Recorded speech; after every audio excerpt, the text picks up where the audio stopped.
Welcome to AppyPie Connect, a no-code platform that integrates the apps you use and automates your workflows.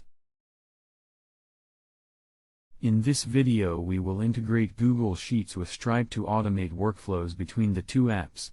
We will choose a trigger from Google Sheets and then an action from Stripe. Please watch the video till the end. Start by selecting Google Sheets as your trigger app. Next, choose a trigger event.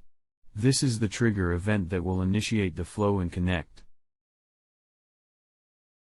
Select the one that'll fit your needs.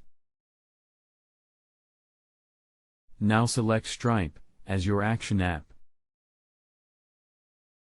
Next, choose an action event. This is the event that will initiate the flow and connect.